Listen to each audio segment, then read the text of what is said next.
Redbox stock has now topped over 1,000 for the cost to borrow rate and is again on the threshold securities list. I want to talk about this trade briefly, go over the Ortex data, the option activity for the day, and look at the technical analysis, but I want to leave you guys with a main point. If you are in this trade, something you really must know. So let's get into it. Hit the like button, subscribe to the channel, source comments, questions, or concerns down below in the comment section. I did exit out, made my position free in Redbox. I'm sure a lot of people did as well, and we'll talk about that a little bit more. But if you guys want access to all my trades in real time, link down below in the pinned comment. Get yourself those free stocks with Webull, Moomoo, and Public down below in the description as well. So let's get straight into the numbers with Redbox stock. I'm sure you guys already know what has happened in the day with the markets, right? It's obviously not good. Redbox is up about 12%. That is obviously great. Redbox was up about 30%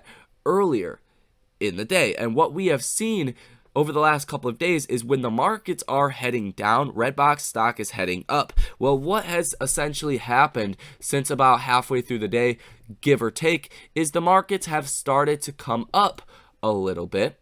Obviously, it's not like a huge rally or anything, but we're definitely not at the lows that we were at. We'll see what happens in these last couple minutes of trading, but the markets have pretty much went up a little bit, and Redbox has essentially went down. That's kind of what has been happening.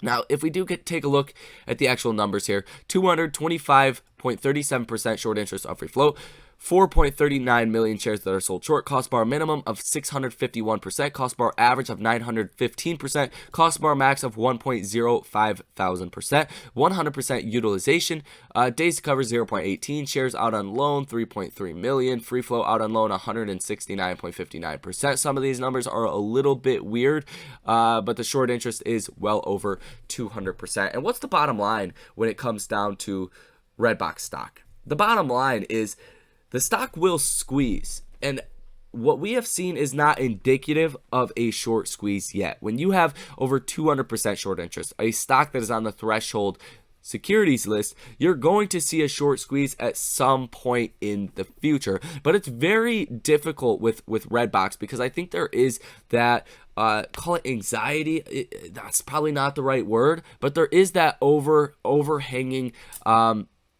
possibility of that bad news that is going to come out, right? They are acquired by Chicken Campbell's Soup Entertainment or whatever the hell that Soup for the Soul or whatever that company is.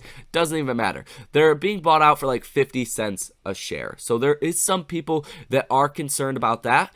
And if they want to get out of that deal, they have to pay $10 million. That would be roughly about 10% of their market cap, which in theory would drop the stock about 10%, or it might be something that would propel the stock much higher. But either way it goes, there's a potentially negative catalyst sometime on the near-term horizon, and I think that is affecting how people are kind of looking at this trade. Now, it does not change the fact of we have 225% short interest. Also, at the same time, the stock is owned by a lot of hedge funds, and I do think they have an interest to get the stock up and to see it up to ultimately squeeze out the stock. As you guys do know, there's those warrants at for the $18 price if the stock has to stay above it for 20 days, and then they can assign those warrants, I believe it's for $11.50, and pocket the difference. So there's obviously an incentive to keep this thing up, and I think it will be controlled to a certain degree. It would not surprise me if maybe tomorrow is a red day to try to, cool things off a little bit, and then inevitably we could go much, much higher than that. Take a look at some of these options that are going through. June 17th, lots of orders. It looks like the same hedge fund is putting some of these orders in. A $1 million order right there, $900,000 order right there. Both of those for June 17th, the $6 call. June 17th, $5 call, $500,000. June 17th, $17 call, paying $1.65 in premium, break even of $18.65 per share. That's a $30,000 order.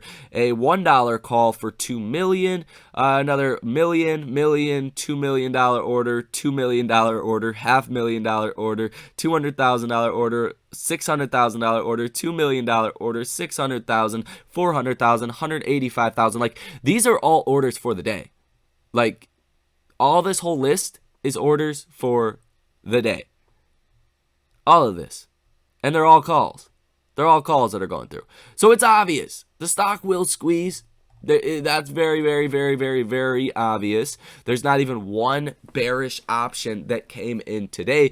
And typically when you get these kind of rallies and you see kind of the momentum slowing down, you will see puts that come through on the option chain or the interesting flow sentiment. And that is obviously not happening today. So it looks like we're going to see another rally in my personal opinion. That's why I do still have exposure to this trade. I did make the trade free earlier in the day when the stock was up 30%. That was a couple 100% winning trade. Made it free. Still have some trades in it, but it wouldn't surprise me if you do see a slight pullback down to about 13 and a little bit of sideways consolidation, and then you could see that move above about $20 per share. We do know that Redbox did get new options that were added for June 17th as well as July 15th, going up to the $28 strike. You're seeing some decent volume even at the $28 strike of about 12,000 for total volume, $25 strike 3,000 for volume, $20 strike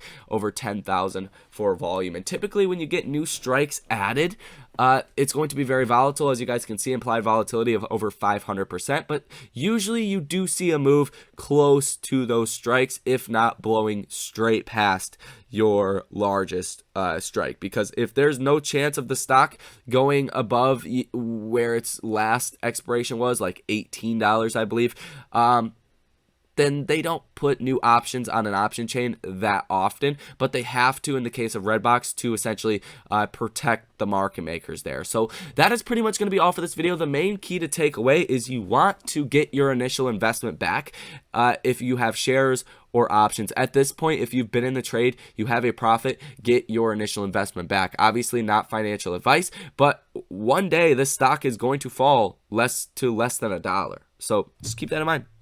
That's it. Thank you guys for watching, and I will see you in the next one.